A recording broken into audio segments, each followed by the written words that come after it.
कहानी की शुरुआत ऐसे होती है कि शू यान एक नए ऑफिस में आईडी कार्ड बनवाने जाती है। वहां उससे पुराना आईडी कार्ड मांगा जाता है और वह तुरंत दे देती है। लेकिन उसके दिल के अंदर एक और कहानी चल रही होती है। वह सोचती है, मेरा नाम शू यान है। मेरी जिंदगी बहुत कठिन रही है। जब मैं पैदा हुई तो मेरे माता पिता मेरे साथ थे, लेकिन जैसे ही उन्हें पता चला कि मुझे कैंसर है, उन्होंने मुझे छोड़ दिया। मुझे मेरी दादी ने पाल पोस कर बड़ा किया। अब मैं किसी तरह उस बीमारी से ठीक तो हो गई हूँ, लेकिन अब मैं अपनी पुरानी पहचान के साथ आगे नहीं जी सकती। इसलिए मैं अपना नाम और पहचान बदल रही हूँ। अब मेरा नाम शुयन होगा। मेरी सिर्फ एक ही ख्वाहिश है, जिस दादी ने मुझे इतना कष्ट सहकर पाला है, उन्हें मैं अब एक अच्छी जिंदगी दूं।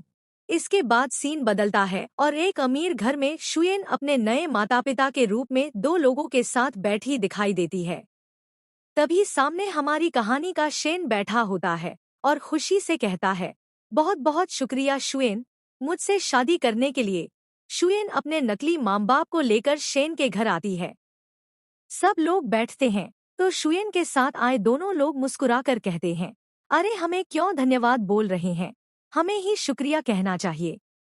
आपके जैसे बड़े घराने में हमारी बेटी को जगह मिल रही है, ये हमारे लिए गर्व की बात है। वैसे भी आजकल हमारी बेटी का ध्यान रखने का समय हमारे पास नहीं होता। हम दोनों एक बड़े यूनिवर्सिटी में प्रोफेसर हैं और रिसर्च में हमेशा बिजी रहते हैं। यह सुनकर शेन की माँ थोड़ी चौकन्नी हो जाती है और तुरंत पूछती है, ओ अच्छा, आप दोनों बड़े यूनिवर्सिटी में काम करते हैं? कौन सी यूनिवर्सिटी? तभी नकली माँ बाप झिझकते हुए कहते हैं, जी, उस यूनिवर्सिटी का नाम सपारा है। यह सुनकर शेन की माँ हंसकर कहती है, अच्छा, सपारा यूनिवर्सिटी, मैं वहां अक्सर गई हूँ। वहां तो बहुत सारे वेस्टर्न रेस्टोरेंट हैं, लेकिन मुझे तो हमेशा उस गली के मोड़ पर बना चीनी रेस्टोरेंट ही पसंद आया है। वहां की मेन डिश पता है ना आपको? यह सुनते ही नकली माँ बाप थोड़ी देर के लिए सन्न रह जाते हैं। असल में वे न तो शू यान के असली माता पिता थे और न ही किसी यूनिवर्सिटी के प्रोफेसर। शू यान ने उन्हें बस इसीलिए साथ लाया था ताकि अमीर परिवार में जगह बना सके। मगर समझदार शू यान ने पहले ही अंदाजा लगा लिया था कि शेन की माँ ऐसे सवाल जरूर करेंगी। इसलिए उसने अपने नकली माँ बाप को पहले से ही उस यूनिवर्सिटी में ले जाकर वहां के रेस्टोरेंट, खाने पीने की चीजें और वहां पढ़ाए जाने वाले सब्जेक्ट्स के बारे में पूरी तैयारी करवा दी थी। इसलिए वे तुरंत संभल कर कहते हैं, हाँ हाँ, बिल्कुल सही कह रही हैं आप। वहां का क्रैब ग्रेवी तो कमाल का होता है। यह सुनकर सब माहौल हल्का हो जाता है। लेकिन शेन की माँ इतनी आसानी से मानने वाली नहीं थी। वह मुस्कुराते हुए कहती हैं, सही है, आप सब कुछ ठीक बता रहे हैं। मगर एक बात समझ नहीं आई। आप कह रहे हैं कि आप सपारा यूनिवर्सिटी में प्रोफेसर हैं, लेकिन मैंने उस यूनिवर्सिटी की वेबसाइट देखी। वहां आपके नाम कहीं नहीं दिखे। ऐसा क्यों? शेन की माँ ने पहले से ही उस यूनिवर्सिटी की वेबसाइट देख ली थी, इसलिए उन्हें शक हुआ। लेकिन शू यान ने पहले से अपने नकली माँ बाप को समझा दिया था कि प्रोफेसरों के नाम तो वेबसाइट पर होते हैं, रिसर्च करने वालों के नहीं। इसलिए नकली माँ बाप तुरंत कह देते हैं, हम लोग प्रोफेसर नहीं हैं, हमें पढ़ाने का काम नहीं दिया गया। हम तो सिर्फ रिसर्च पर्पस से यूनिवर्सिटी में जाते हैं, इसलिए हमारे नाम वेबसाइट पर होना ही नहीं चाहिए। यह जवाब सुनकर वहां मौजूद शेन और उसके माता पिता निश्चिंत हो जाते हैं और सोचते हैं कि सच में यह लड़की अमीर घराने की है। तभी शू यान की माँ अपने बैग से किताब निकालकर दिखाती है, यही वो किताब है जिसे पापा ने लिखा है। आप इसे पढ़कर देखिए। फिर बताती है कि उसके पापा आर्किटेक्चर डिपार्टमेंट में हैं। उसने दो किताबें दिखाई, एक में उनके पापा का ऑटोग्राफ था और दूसरी में नहीं। जिस ऑटोग्राफ को देखकर ही लगता था कि किसी बहुत पढ़े लिखे इंसान ने साइन किया है। शेन की माँ हंसते हुए बोली, मेरी किताब में आपने साइन नहीं किया, मुझे भी अपना साइन करके दीजिए। फिर पेन पकड़ाकर सामने कर दिया।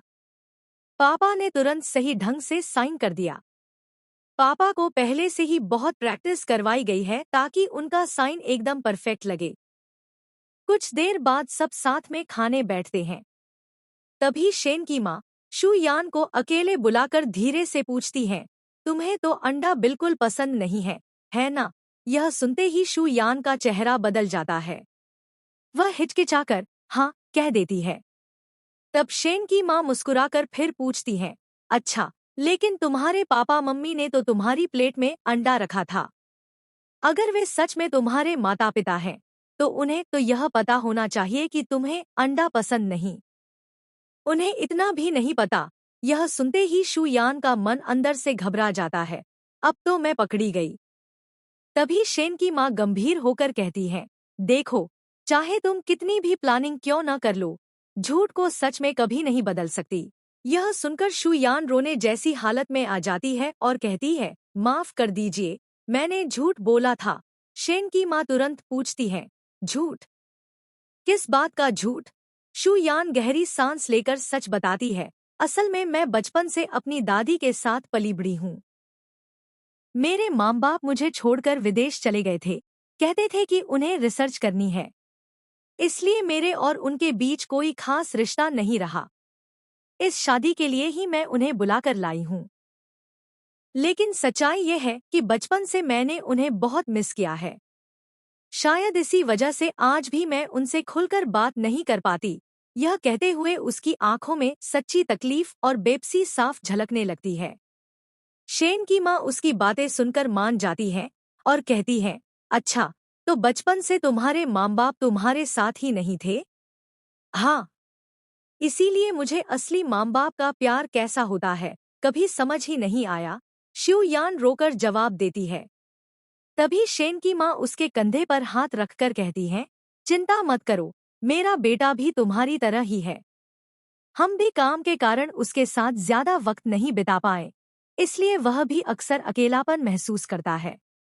लेकिन याद रखना, माँ बाप चाहे जो करें, आखिर में सब कुछ अपने बच्चों की भलाई के लिए ही होता है। यह सुनकर शू यान राहत की सांस लेती है और सोचती है, आखिरकार इन्होंने यकीन कर लिया। लेकिन थोड़ी देर बाद शू यान को एक फोन कॉल आता है। दूसरी तरफ से उसे बताया जाता है, आपने हमारे कुकिंग शो की होस्टिंग के लिए अप्लाई किया था, लेकिन आपका सिलेक्शन नहीं हुआ। यह सुनते ही शू यान का मन टूट जाता है और वह गुस्से में वहां से निकलकर अपने वर्क प्लेस पहुंचती है। असल में एक टीवी कुकिंग शो चल रहा होता है, जहां वह प्लानर के तौर पर काम करती है।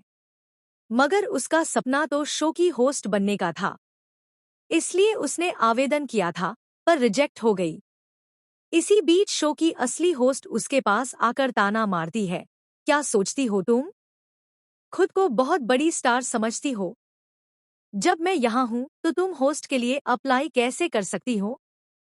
याद रखो, तुम्हारा काम सिर्फ प्लानर का है, उसे ठीक से क्यों नहीं करती? देखो जरा, यहाँ इंग्रेडिएंट्स तक सही से अरेंज नहीं है और तुम्हें शो होस्ट करने का शौक है। यह कहकर वह जानबूझकर शू यान को नीचा दिखाती है और चली जाती है। शू यान सब सुनकर चुप रह जाती है, क्योंकि वह जानती है कि अगर अभी जवाब दिया तो यह नौकरी भी हाथ से चली जाएगी। इसलिए वह मन ही मन गुस्सा दबाकर चुपचाप सह लेती है।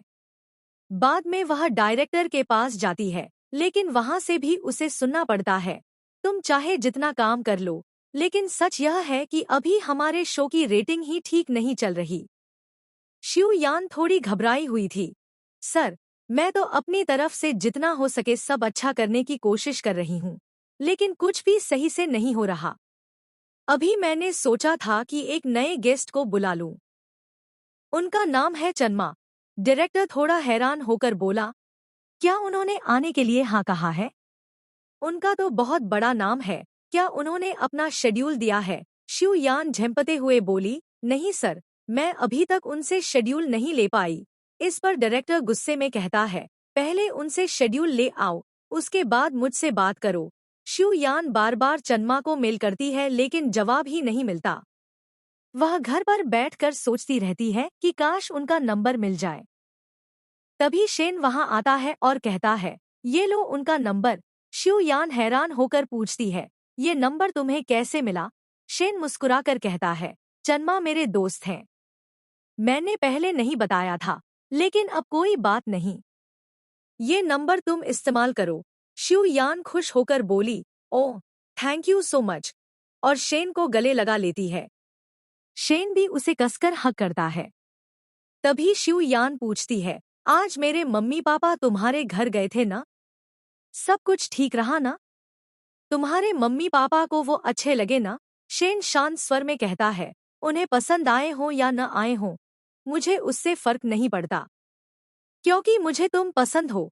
इतना कहकर वह उसे फिर से हग और किस करता है। शिव यान शर्माते हुए पूछती है, तो सच में तुम्हें मैं ही पसंद हूँ? शेन प्यार से जवाब देता है, हाँ, मुझे तुम बहुत पसंद हो। वह मुस्कुराकर पूछती है, और मुझ में तुम्हें सबसे क्या अच्छा लगता है? शेन बिना सोचे कहता है, मुझे तुम में सब कुछ पसंद है, और वह फिर से उसे हग और किस करता है। शिव यान मन ही मन सोचती है, मुझे अच्छे से पता है कि एक पति से जो भी उम्मीदें होती हैं, वो सब इसमें पूरी होंगी। इसीलिए मैं हर हाल में इसे ही शादी करके पाना चाहती हूँ। इसके लिए चाहे मुझे कितनी भी मेहनत क्यों न करना पड़े। यहीं से उसकी यादों का एक फ्लैशबैक शुरू होता है, जब उसने पहली बार शेन को देखा और उनसे मुलाकात हुई थी। शिव यान एक प्लांट शॉप में आती है, जहाँ बहुत ही रेयर और खास पौधे उगाए जा रहे हैं। वह वहां जाकर कहती है, सर, मैं यहाँ काम करना चाहती हूँ। क्या मैं इंटरव्यू दे सकती हूँ? असल में शॉप का मालिक वही है, हमारा शेन। वह मुस्कुराकर कहता है, जरूर, लेकिन तुम्हें पौधों के बारे में ज्यादा पता नहीं है ना? शिव यान तुरंत जवाब देती है, नहीं सर, मुझे सब कुछ पता है। फिर वह वहाँ के पौधों को अलग अलग तरह से व्यवस्थित करती है और उनके रूट्स को खूबसूरती से काट कर सजाती है। यह सब शेन ने पहले से नोट किया हुआ था। शेन फिर मुस्कुराकर कहता है, ठीक है, तुम कल ही यहाँ काम शुरू कर सकती हो। लेकिन एक बात, अगर तुम यहाँ आ गई, तो तुम्हारे शो की प्लानर वाली जिम्मेदारी कौन संभालेगा? शिव यान मुस्कुराकर जवाब देती है, सर, आप जानते हैं मैं कौन हूँ। मैं ही उस चैनल के लिए इंटरव्यू लेने आई थी और इसलिए यहाँ पहुँची हूँ। मैंने कभी अपना रिज्यूमे नहीं दिया था, तो आप मुझे नहीं जानते। अब जब आप देख रहे हैं, तो सब समझ में आ गया होगा। शेन थोड़ी हैरानी और मुस्कान के साथ कहता है, ठीक है, अच्छा प्रयास है, लेकिन मैं अभी भी इंटरव्यू नहीं दूंगा।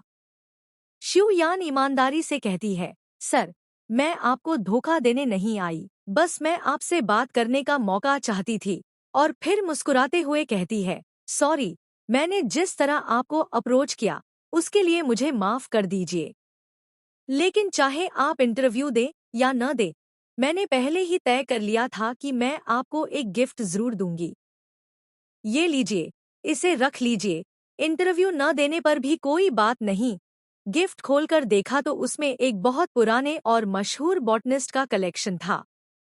उनमें से एक खूबसूरत सिजर थी, जो पौधों को संभालने के लिए बनाई गई थी।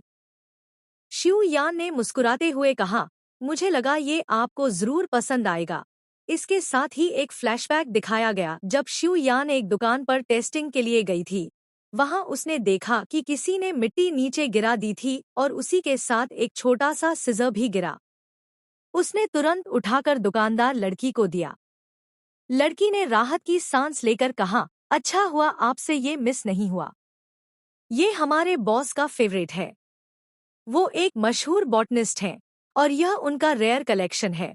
तब से ही शिव यान को पता था कि यह चीज बहुत कीमती है। यह देखकर शेन बोला, लगता है तुमने मेरे बारे में काफी रिसर्च कर रखी है। लगातार इम्प्रेस कर रहे हो। फिर शेन खुद भी एक पैकेट लेकर आया और बोला, ये मेरा गिफ्ट है तुम्हारे लिए, खोल कर देखो। शिव यान ने पैकेट खोला तो उसमें एक बोतल जैम निकली। वह हंसते हुए बोली, यह तो सच में कोई कोइंसिडेंस जैसा लग रहा है। शेन मुस्कुराया, नहीं, ये कोइंसिडेंस नहीं है। जैसे तुम मुझे ध्यान से देखते हो, वैसे ही मैं भी तुम्हें देखता रहा हूँ। जब कोई खूबसूरत लड़की रोज मेरी दुकान पर आती है, तो भला मैं उसे नोटिस किए बिना कैसे रह सकता हूँ? मैंने तुम्हारा आर्टिकल पढ़ा है। उसमें तुमने लिखा था कि तुम्हारी दादी की नज़र अब ठीक नहीं है, फिर भी वह फूल कब खिलते हैं, यह पहचान कर उन्हें सही समय पर तोड़ती थी। और उससे जैम बनाकर तुम्हें देती थी। तुमने लिखा था कि उस जैम को देखकर तुम्हारा अकेलापन कम हो जाता है, इसलिए ही मैंने तुम्हें वही जैम गिफ्ट में दिया। यह सुनकर शिव यान चौंक गई। उसे बहुत अजीब लगा और वह सीधा घर लौट आई। तभी उसकी दोस्त का फोन आई, अपॉइंटमेंट मिला क्या? शिव यान बोली, नहीं, अपॉइंटमेंट नहीं मिला, लेकिन मुझे समझ नहीं आ रहा वो लड़का कैसे सब हैंडल कर लेता है। तभी उसे जोर की खांसी आ गई। दोस्त ने कहा, पहले अपनी तबीयत का ध्यान रखो, और फोन कट कर दिया। शिव यान चुपचाप जैम को देखती रही। दूसरी ओर शेन अपने स्टोर में पौधे काटते समय वही कैंची इस्तेमाल कर रहा था और उसे बार बार शिव यान की याद आ रही थी। अगले दिन शिव यान काम पर पहुंची तो होस्ट ने गुस्से में डांट दी, तुम्हारा ये एटीट्यूड सही नहीं है। गेस्ट बुलाने के लिए कहा था, लेकिन तुम अब तक किसी को भी नहीं ला पाई। अब और बहाने नहीं चलेंगे, अगर यही हाल रहा तो तुम्हारी नौकरी चली जाएगी। यह सुनकर शिव यान उदास हो गई। तभी अचानक शेन का मैसेज आया, आज मैं फ्री हूँ, चाहो तो इंटरव्यू ले सकती हो, फ्रंट डेस्क पर आ जाना, शेन कंपनी में। तभी रिसेप्शनिस्ट ने बताया, हाँ, वे शेन परिवार के बड़े बेटे हैं और इस कंपनी के वाइस प्रेसिडेंट। अगला मालिक भी वही होंगे। उसे मीटिंग हॉल में ले जाया गया। उसी समय शेन वहां एक मीटिंग अटेंड कर रहा होता है। जैसे ही शेन उसे देखता है, पूरा ध्यान शिव यान पर लगा देता है। वहां मौजूद बाकी लोग भी सोचने लगे, ये लड़की कौन है जिसे सर इतना ध्यान दे रहे हैं।